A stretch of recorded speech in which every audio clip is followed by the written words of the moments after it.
Okay, nkwaniriza nnyo ku NTV ne Spark TV ku mwasuze mutya ye program yenze Stella Nante wano ku mwasuze mutya tweyonga ku nsi yonna nga bwe tukungubagira papa waffe yatufuddeko ku myaka 88 era nga tusasiddeko nnyo bakkiriza babona mu nsi yonna so eyo nga tuvuddeyo tusasirako ne mukoligi waffe wano Kim Gike who lost his mother last week naye tumusaasiddeko n'abantu bonna bafunye amawulire amabi within this past couple of days nga twakayita mazuukira ga Kristo byabadde bibi nnyo naye of course tweyongerayo mukama ye mulungi alukeeseza olunaku olwaleero munange ekitiibwa n'ettendo tubimuddiza olunaku olwaleero tulina sensitive topic gye tugenda okuba nga twogerako tulina musawo Stevens Samatimba Stevens era nga tugenda kuba twogera ku periods eziruma twabadde twogeramu wano nga tunagenda ku mpewo naye ekintu kyaŋŋambye kyantiisizza nnyo nti omukyalo omu mu bakyala 10 balina ekirwadde kya endometriosis bakiyita endometriosis naye nga ate kitwala emyaka 7 ku 9 okulaba nti bakizuula nti okirina naye ate mujjukire nti ffenna tutandika nga tuli bato omwana n'afuna painful periods naye ate ne balowooza oba yeekoza oba bakimanya okulaba nti abakyala balumizibwa and all that naye ate si kirungi tusobola okukiddukira amangu ne tubaako kye tukola kale katuyingire mu mulamu agafonnago olwaleero naye weereza ekibuuzo kyo ku 0781277701 oba osobola okweza ka video aka 10 seconds oba voice note tujja kuba nga tugiwuliriza then omusawo akuyambe Stella Nante mwasa mutya.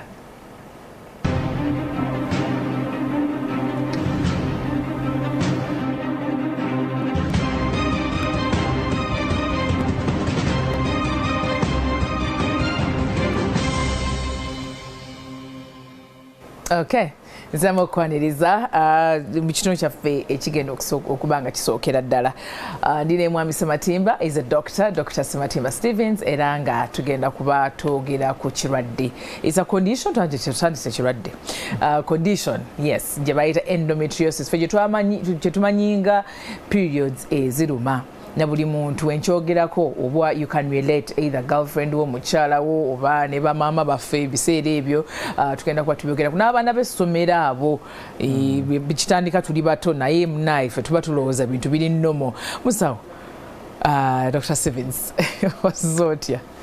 Nasuze bulungi Nante Stella webale kunkyaza. Amina. Nze Dr. Sematimba Kato Steven ndi musawo w'abakyala. Nakuguka mu kulongosa with laparoscopy okulongosa n'obutuli era nga nayo ngino kukwa mu kulongosa ekirwadde kye bayita endometriosis nkoya Lubaga Kabuusu ku ddwaliro bayita Crystal Medical Center webale kunkyaza. Amina tweyanza nnyo okulaba nti ozze twogere ku mulamwa guno kubanga buli omu twakirese ne bagamba bannange mukyogereko mutuyambe abantu balirire naye ebibuuzo mubiweereze wano and then also those on X and also Facebook Live we are there weerezayoko ekibuuzo tusobole okuyamba. Okay, musawo tuyimiridde tutya bwe twogera ku kirwadde kino kubanga twali tunywamu kacyayi wali n'oŋŋamba nti omukyalo omu mu bakyala 10 webityo tuwe statistics tuyimiridde tutya ffe ng'abakyala.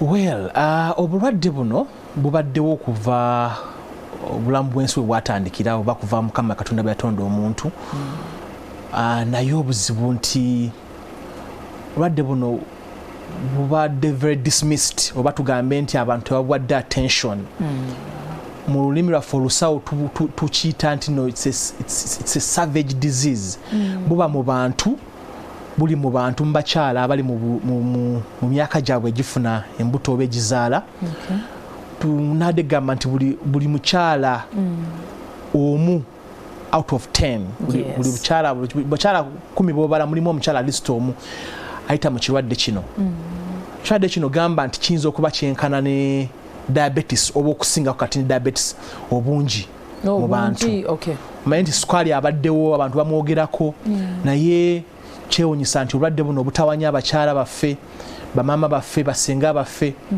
basista baffe tebabwadde attention ate nga obulwadde buno bukozinga oba buleeta embeera etasanyusa eri obulamu bw'omukyala bwabuyita endometriosis. Yes. Okay. Ekirwadde kino ogambye mu mukyalo omu mu bantu 10. Yeah. That means si buli omuntu akirina. Yes. Si buli omuntu akirina. Yes. Naye ate kijja kwewuunyisa nti oluusi n'ennamba eyo oluusi esingako akisho oyinza okusanga oluusi 2 ku 10. Naye nga obulwadde mwebuli bungi.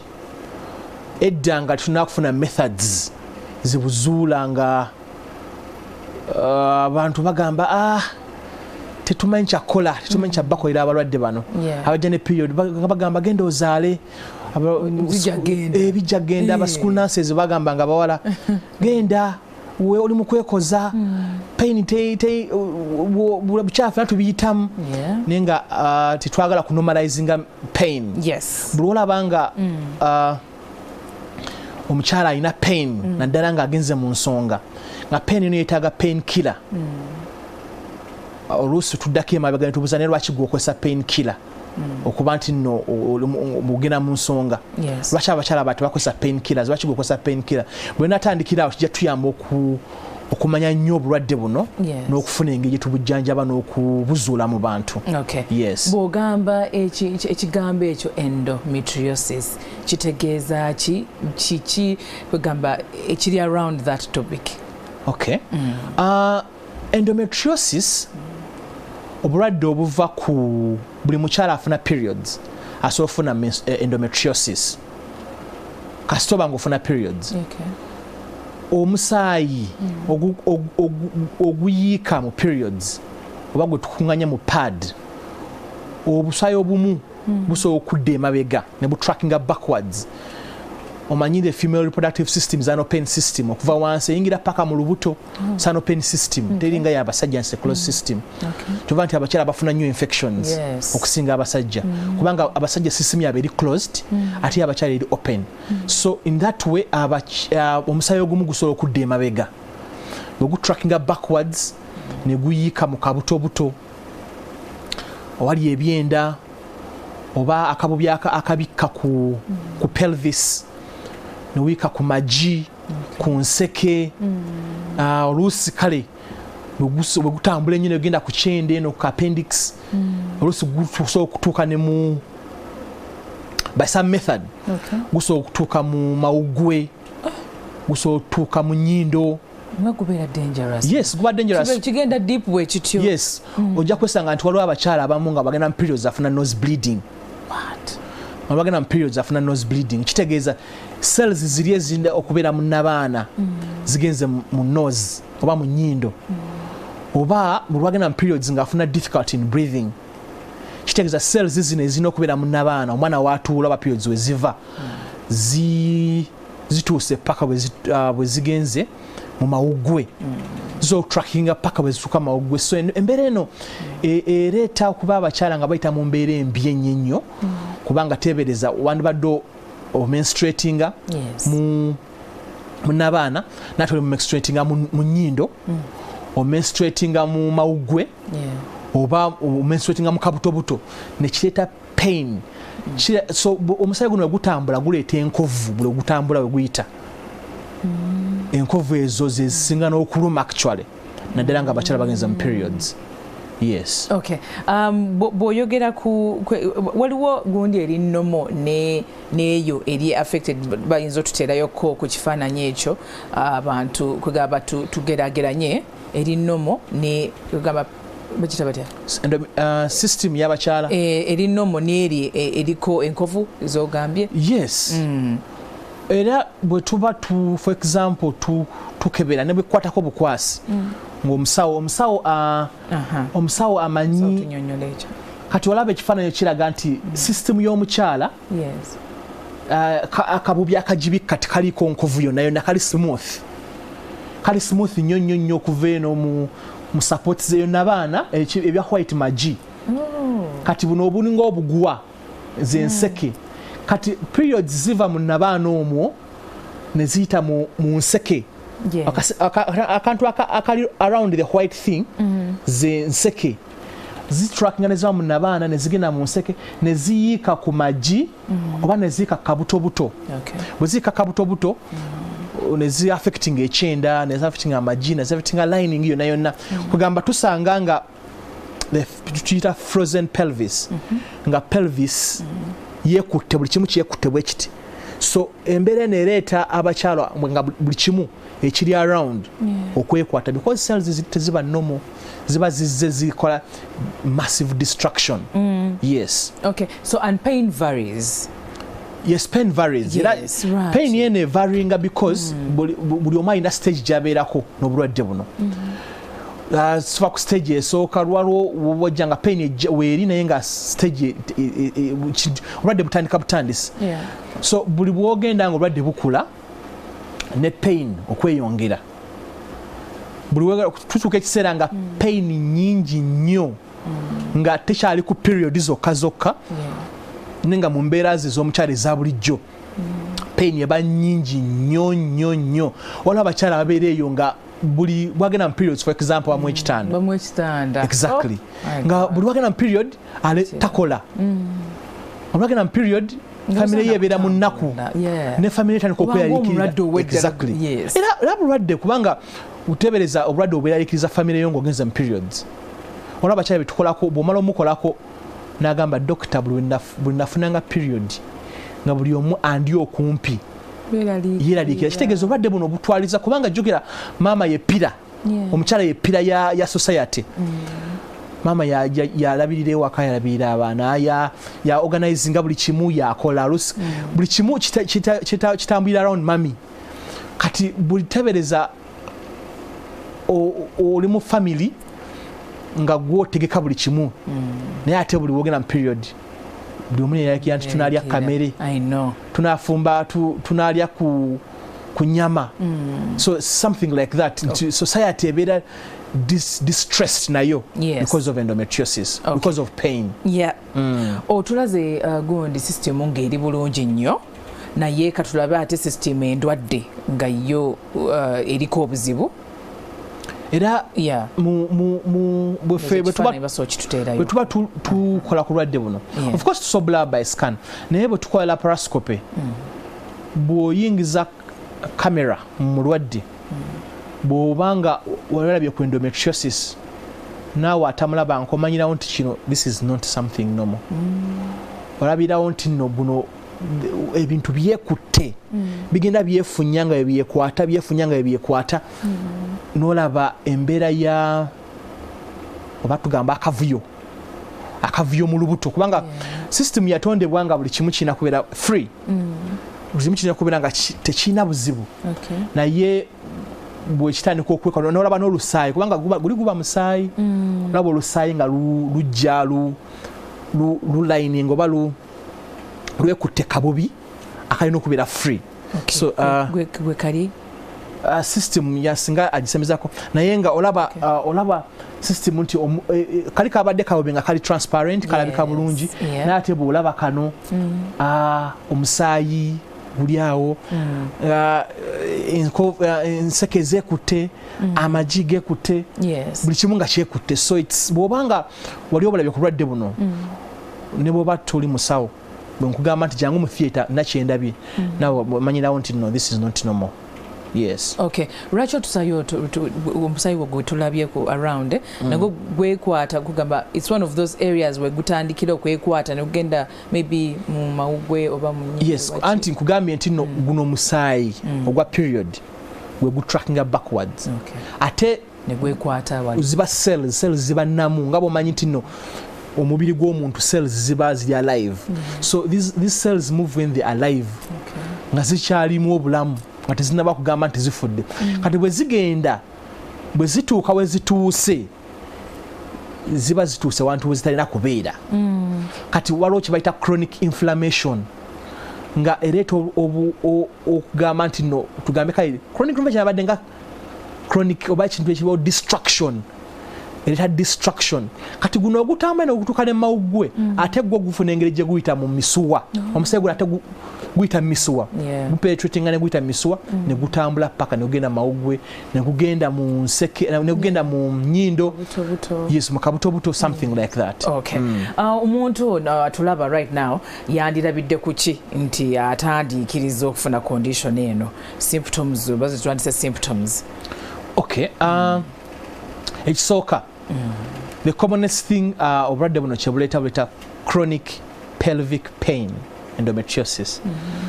Nga omuntu ne bwoba toli mu period owulira obulumi mu mbeera ze za bulijjo, chronic pelvic pain lwakuba ate butuka mu period ate pain nefuuka 10 times much more neyongera nnyo.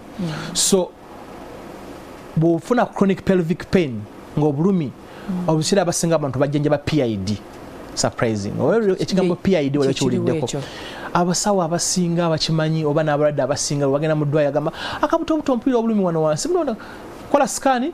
PID is pelvic inflammatory disease, usually infection etiro kireeta. Infection usually is sexually transmitted. Infections is sexually transmitted. Naye nga ereta bulwowulira pain nga tegenda nti omusawo ne wakuwa eddagala pain esigalawo ate pain eno nga yeeyongera mu periods omanya waliwo obuzibu.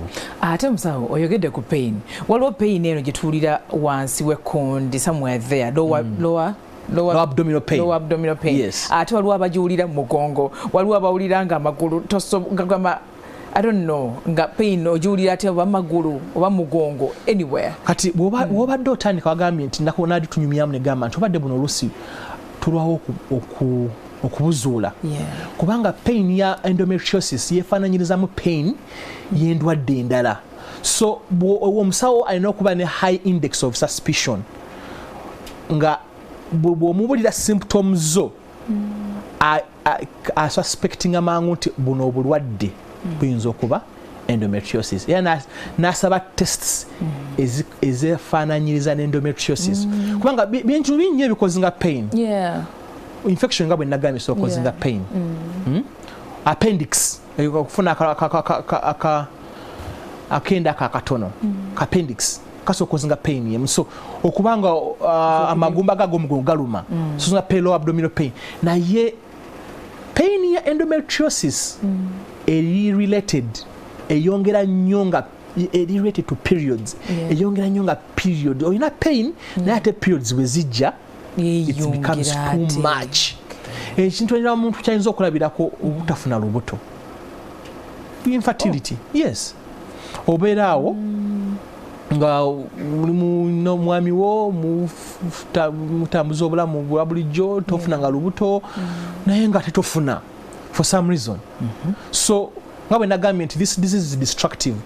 Bwonona ne system, bwonona amagi kubanga buleeta kyebayita endometrioma oba system magi. Amagi go ne gakendeera obulamu ne bwonona enseke. Jjukira enseke omwana wa formingibwa ne bwonona enseke. Obulwadde buno bweyona n'enseke bwonona amagi omukyala kiyinza omuziwalira ofuna ki olubuto. Obulwadde buno also bw'oba tebulese infertility buyinza okuleeta n'ofuna ekibeera kye bayita nausea n'owulira nga teweeyagala obulamu bwo ofuna olusujjasujja because of the chronic inflammation gye nagambyeko ofuna ekibeera nga teweeyagala oli awo. Buyinza okuleeta omuntu nga omusulo gumuluma okufuka olwagenda okufuka omusulo gumuluma kubanga jjukira n'abaana eri kumpi n'akawago kati obadde buno oyinza kuaffectinga akawago n'obeera nga buli lwogenda okufuka omusulo gukuluma nnyo ne bakujjanjaba UTI nga UTI tewona. Era wayogedde waliko nti buli omusaayi we guyita gulekawo enkovu. Omusaayi we guyitawo that is the pain. Kati omusaayi gwe gugenda kawago wabeerawo enkovu. Kati omusulo bwe gujja kubanga walidde waliwo enkovu you get pain.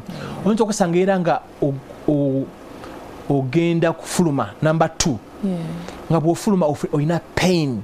Mabega. Yes. Oh dear. Nga it's too painful nga just ogenda mu toilet ofuna pain. So ate bw'otuuka ku level eyo ey'omusulo n'okufuluma number 2 obulwadde butera kubeera buli advanced. Oyinza okufuna embeera nga buli wogenda mu periods olwala omusujja. Not fever per se, but owulira obugonvu, oli mugonvu. Buli wofuna symptoms ezo, don't take them for granted.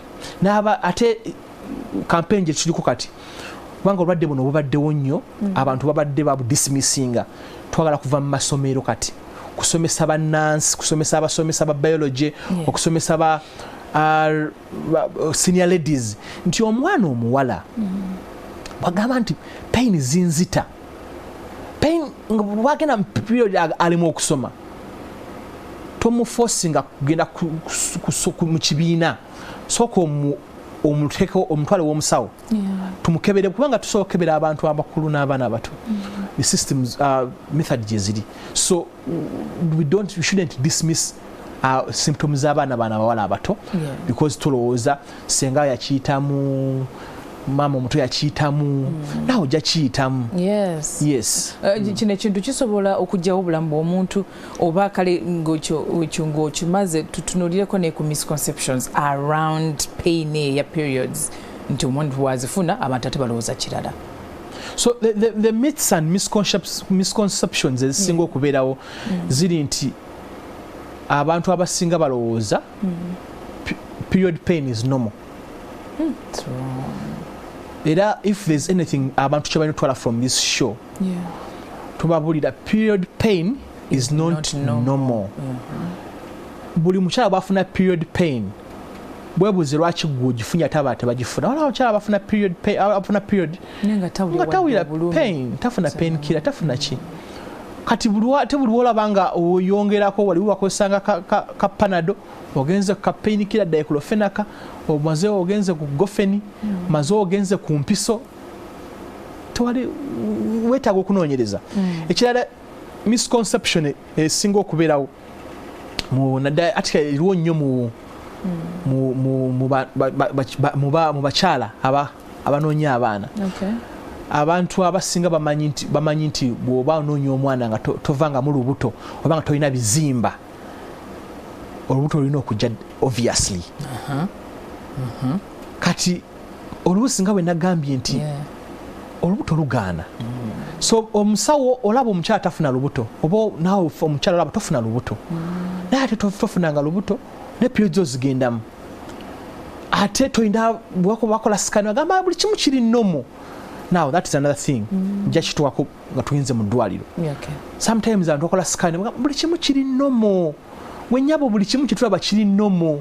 Nenga mukyala gamba pandanke nze pain enzita. Kituzaayo wali nti omusawo alina okubanga yetegereza high index of suspicion. Yetegereza nnyo wuliriza omulwadde ono kyagamba. Actually buli we tuba tusomesa abasawo abato tubagamba olina okuwuliriza omulwadde, kubanga omulwadde yazze mu ddwaliro yakunoonyeza. Muwulirize kyagamba, otegere kyagamba. Don't make up your mind nga tonafuna story ya mulwadde, kubanga abalwadde bano balina information. Actually sometimes information omulwadde gyakuwa ekumala okumanya obulwadde nga tonaba namukwatako, nga tonaba namukebera. Nze abalwadde abasinga bajja mu ddwaliro nanyumiza story ye neŋŋamba obulwadde bwo mbutegedde, nemugamba obulwadde bwo bwe buno, naye katukole scan oba katukole ku lab, ogenda okumaliriza nga kitwogeddeko kyeyo kyennyini. Okay. Exactly. In opinion, does it have a way it affects the blood flow oba tekiinaako effect yonna? Naye nga butona kiddamu soke tuwummule omudooza wetukomawo tutandikiraawo kati tugenda kubanga wetukomawo tugenda kubanga tutunuulira treatment options eziriwo n'okumanaginga pain eyo tugikoze tutya. Kale katuwummulemu katono. Kulikayo nnyo mu kuwummulamu okwo tukyagenda mu maaso. Kansabe producer nteereyo ka video ak'omuntu Sandra Susan yataddeyo ekibuuzo kye musawo abeeko engeri gy'amuyambamu.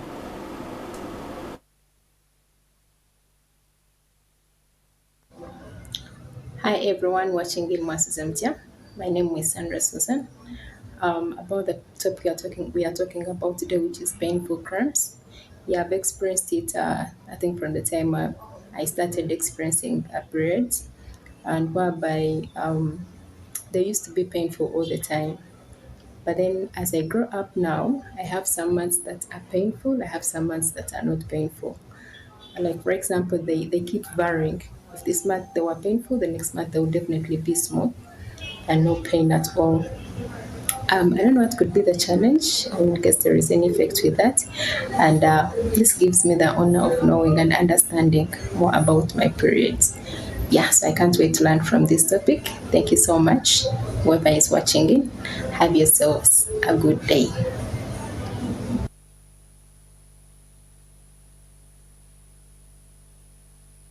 The question, tusoke tuddemu ndoza Sandra Susan.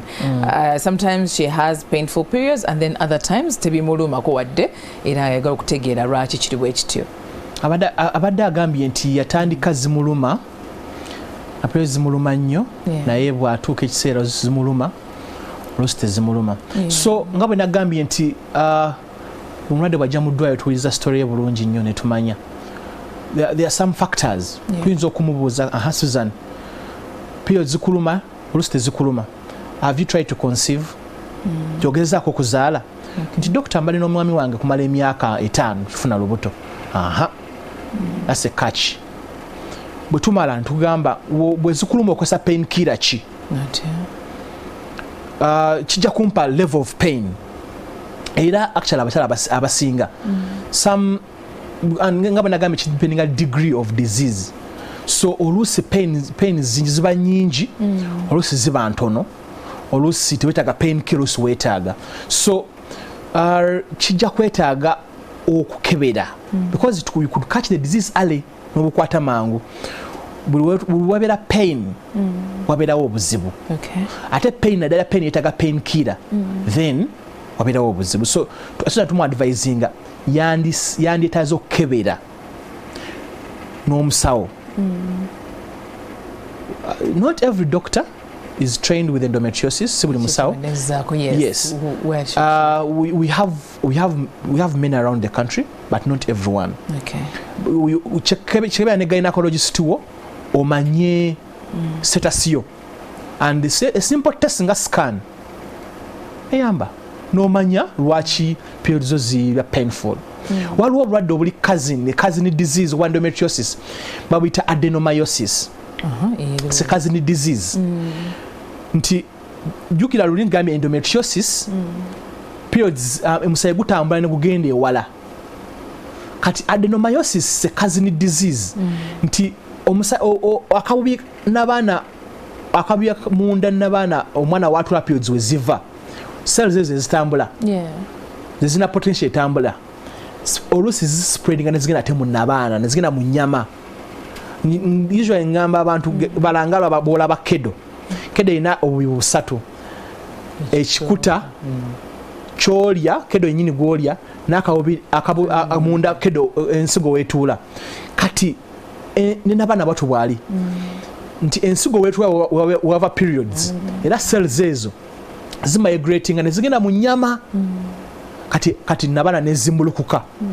So oluusi pains but because of adenomyosis. It's a cousin disease because there is migration, cells nazo zitambudde ne zigenda mu n'abaana. Yes. So oluusi what endometriosis ends okuba adenomyosis. Okay. Yes. Kale. Hello, Onagambia. Hello, good morning. How can one overcome this PID naturally? Scholastica Lagose. Okay, what Gambia? Today we don't talking about PID. We're talking about PID because PID is actually easy to treat.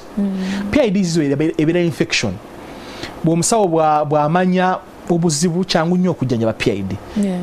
We want to concentrate on endometriosis. Obulwadde buno bubadde dismissed by the community, by the medical workers, and because it's dismissed by the medical workers, okay. Yes. All right. Thank you so much, Dr. Nagambia. Hello, Stella. Thanks for the show. Miss Ulira Burumi bwemba mu periods zange naye lwaki nfuna nnyo PID naye abasawo bangamba ngu si bulwadde bw'amaanyi nnyo, and even now mpulira pain etasirika. It's now a week ate nga siri mu periods. I need help, please. Oh, sorry about that. Yeah, sorry, Stella. nga bwe nagambye nabadde ntandika nti abalwadde abasinga abalina endometriosis basobola kubajjanjaba nga PID nakyogeddeko nti because the symptoms are vague symptoms zazo ziri vague naddala ng'etandika so abalwadde abasinga abajjanjaba PID wogenda okukizuulira nga wayise emyaka 10 nti this is endometriosis bwogenda okizuulira nga ate emyaka 10 eba advanced disease so Stella Stella ndoza gambi hello Stella thanks okay. So you please get a way of confirming nti obulwadde buno endometriosis is PID era scan zaffe eza bulijjo solo kimanya in the hands of a trained person. Okay, yes, thank you. Good morning Nante, it's me Joanne, but I have spent 1 month in periods but they are not painful. What could be the cause? Because it started last year when I bleeding maybe. It takes long to stop and I have to use medicine to stop the bleeding. How oh wow. So. Okay. Sorry Joanne about that. Obulwadde bwa heavy menstrual bleeding bulina association. Endometriosis, could you have an association with heavy menstrual bleeding? Because there are so many causes. Because apart from the common causes like hormones balancing omuntu alina ekizimba, somehow because endometriosis comes and makes people delay to conceive, we get other diseases endwadde endala nga fibroids ezijja kuva mu ekyo kubanga omuntu aluddewo okuzaala osobola ofuna fibroid neetuula omwana walina okutuula fibroid eri munda nga bwe nakugambya ovacado ensigo weetuula wenyini ereeta very heavy bleeding. So olina okukeberako hormones zo, olina okulaba omusawo n'okubeera hormones zo, n'okola scan eya wansi sokola transvaginal scan n'omanya nti no the problem eyinza okuba structure ye problem ereetebwa nti no for example n'abaanayo efunye ekizimba, n'abaanayo efunye adenomyosis, n'abaanayo erina polyp, that's a structural disease, oba hormonal. So relating it to endometriosis, because abakyala abasinga tulwawo obadiagonizinga, tulwawo bazuula for some reason because their symptoms are dismissed, bafuna ebintu ebiyinza obbaleetera okufuna heavy menstrual bleeding nga ebizimba. Yes. Thank you doctor.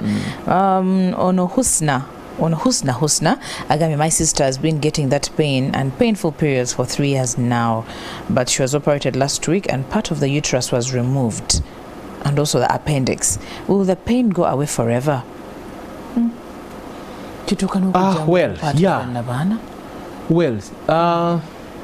Though ennaku zino munongo saffe ya bulijjo tetutera nnyo ku prioritizing kujjamu n'abaana.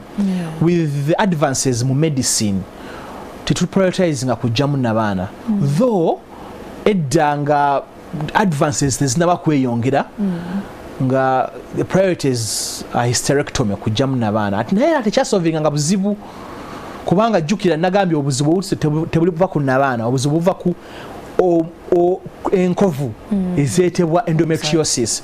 So the symptoms zinzo okukenderamu naye bw'oba olina endometriosis okujjamu n'abaana kiyinza obutasolvinga kizibu wede kyaliwo 10 years ago.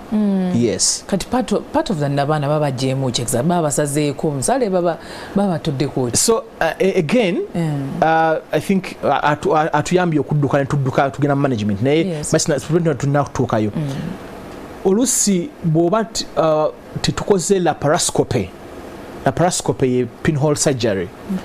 Nagambye we train to treat endometriosis.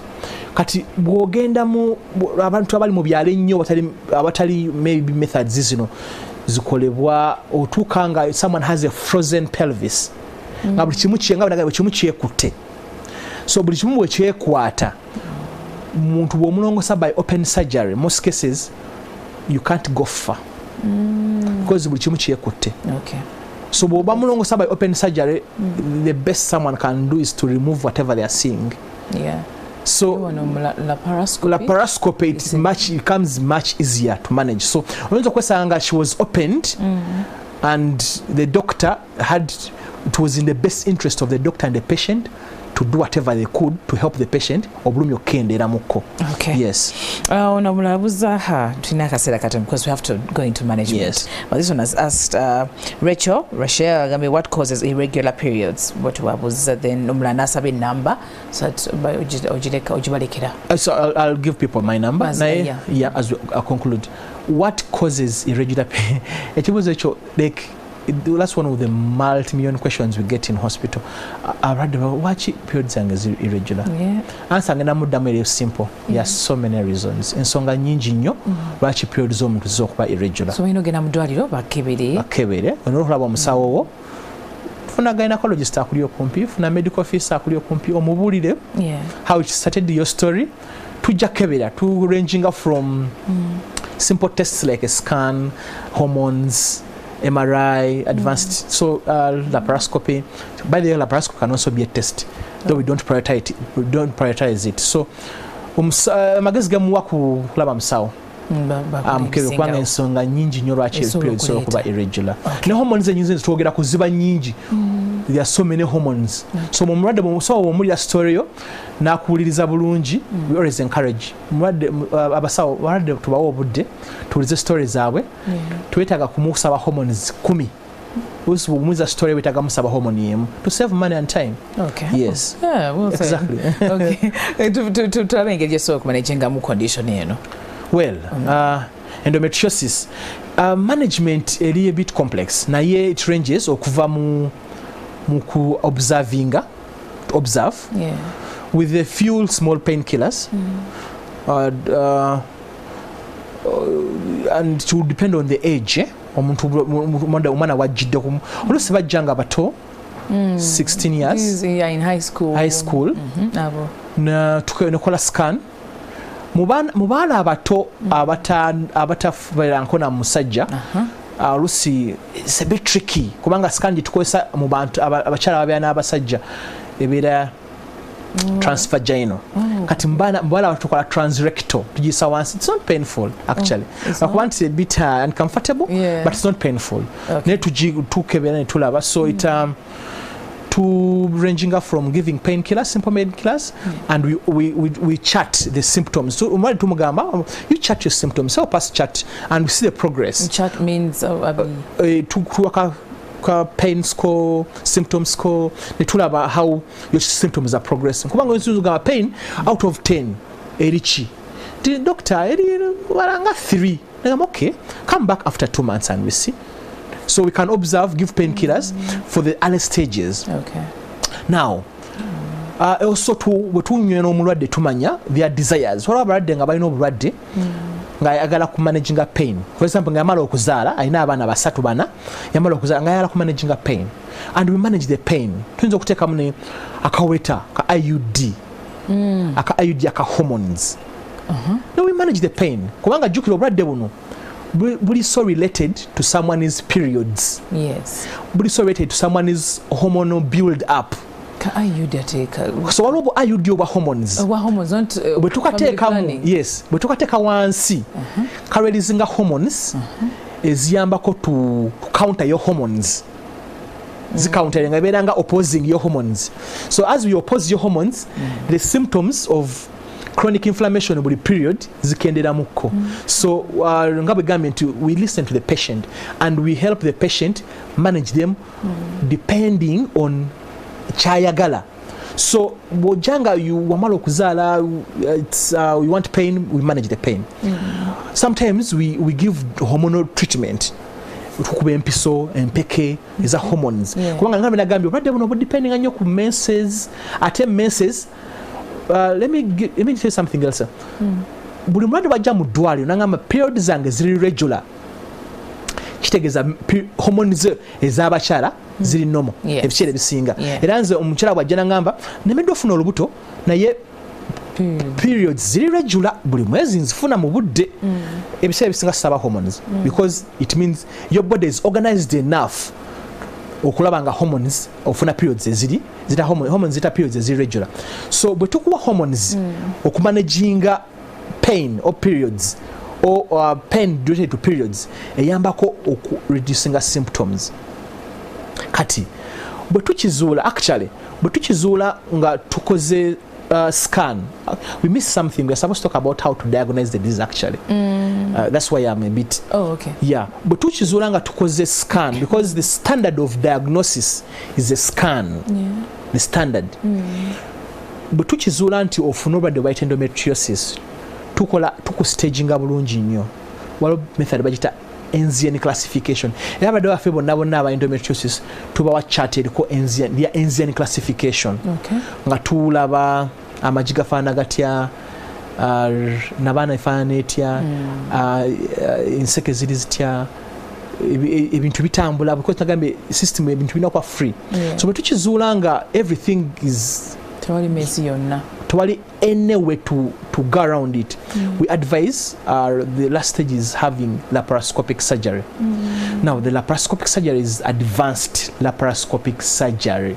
So unlike endwadde ezisinga endala ez'okujjanjaba ng'ebizimba, nga obutazaala n'enseke zina obuzibu, nga appendix, endwadde eza endometriosis, we train someone to become an endometriosis surgeon. So you have to train. So omusawo ava mu system y'okuba nti you a gynecologist, n'ofuna certificate yakola laparoscopy, then you advance to treat endometriosis. So bw'omala okwadvancinga, so we treat with laparoscopic surgery. So that is usually the last stage. Nga we can't do painkillers, we can't do hormones, we can't do IUD, and we can't, the only thing we are remaining with is surgery. So when you do painkillers, you just manage. Nayati wechibanga cheyongera. Nenge no mira painkillers nati wecheyongera. Yes, and that's chinagambye nti we tukapapula chat your symptoms and you score your symptoms. Tukuyigiza how to score your symptoms. So was chatting nga tulabanga even with painkillers or with kwanga painkillers no zirimu levels. Tuka ku level esembayo nti bwe tuka ku level esembayo, it means it's an advanced disease. Yes. Waliwo abamira painkillers nga beetegekera obulumi, nga oyisayo ennaku nga 4-5 nagamba naye katangira painkillers okusobola okuhandlinga pain okugamba nga periods zizze. Ekyo kikyamu oba? Yeah, ekikyamu. Or you can't teri painkiller mara mu lunaku. Painkiller yakumira emara mu lunaku 8 hours, more than 8 hours. Mara mu mubiri more than 8 hours. So most cases we wait when the pain comes, or just immediately before the pain comes. Ne tukuwa painkiller. Yes.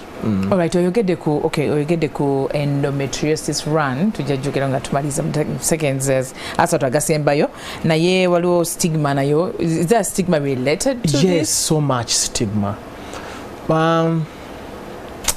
Because endometriosis nga bwe nagambye abakyala baffe, abakyala banyina baffe, basister baffe bajja late. Most cases sometimes you need to do a lot of things. Obulwadde buno butwala sente nyingi nnyo. It's a bit expensive because especially when people come late. So there's a bit of abantu batandika okwekuniza, bamugamba ayina pain, people are dismissing it. Yetaga kulaba omusawo, bagamba twetaaga kulaba musawo. So it takes away people's confidence first of all. Ebwe confidence etwala obudde bw'obungi nnyo. Tokyasobola kukola bulungi, tokyasobola kutegekera abaana bo kyakulya in time, you're always down. So it takes away, it has a psychological toll on someone. So omuntu bwetandika okwekuniza, they become a bit stigmatized. So n'abantu batandika okulabanga atalivinga bulamu bwo. You get it? So that's why we need to have awareness for this disease. Nti omuntu abantu babeera aware that period pain is not normal. Don't isolate these people. Just help them mu period gye bali mu bulumi. So by helping them means by seeing the right doctor, by helping them financially, because it's a bit expensive. Yeah, to treat. Yes, to treat. Okay. Yes. Mu 1 minute just osobola otuwayoko ku lifestyle changes bisobola okusobola okulaba nti tumanaginga kubanga munaba twakiraba mama yangamba nti bw'obanga toli active enough like in your daily life, exercises and everything, kiyinza ku affecting muko mubiri ne gubeera nga omusayite gutambula bulungi and everything, so kiyinza okuleetera endwadde ngeezo. Yeah, unfortunately sometimes tetumanyi kireeta bulwadde buno. Ebiseera ebisinga oyinza okwesanga mu family yo gw'osona obufuna. Kitegeera. So singa twali tumanye ekibuleeta singa tusobola obuziyiza. So abalwadde abafuna obulwadde buno mujjo ne bagamba tolina kyewakola kufuna bulwadde buno. It is nothing you did in your life. Sikulya, sikumbeera, sikunywa mwenge, sikunywa sigala. We don't exactly know lwaki abakyala abamu bafuna obulwadde buno. Waliwo abalina family history. Yes, kirimu family. So bw'ofuna obulwadde buno most cases tugamba improving your eating, diet etalina antioxidants like emmere erimu omega 3 rate of omega 3. Ayoka emmere erimu omega 3. Yes. Nga fish. Omega 3. Abazungu balina ebinnyanja ebyo birina omega 3 omungi. Naye nga fish is very rich in omega 3. Waliwo tugamba okole simple exercises. Like if you can swim, woba osobola okukola yoga, because first of all these exercises zikuyambako to relax your body, because remember already bano bayitamu chronic pelvic pain. Relax your body, relax your mind, and it relieves you from most of the burden of thinking about the pain. So healthy diet, like eating the balanced diet, fruits, kiyambako okulaba nti the pain goes down. Okay. Yes. Dr. Stevens, togereko the campaign that is coming up on 28th of yes. We need to make people aware. Nti edda ba dismissing, but not anymore. There's so much to do. Twagala kugamba abantu nti we have an endometriosis run coming up. Nice. On 28th June omugw'omukaaga tujja kuba tudduka emisinde to remind people that they shouldn't normalize menstrual pain. Don't normalize menstrual pain. And we're also making people we are going to want to end the long time for endometriosis diagnosis. Kubanga nagambye abakyala bano batwala ebbanga panvu nnyo.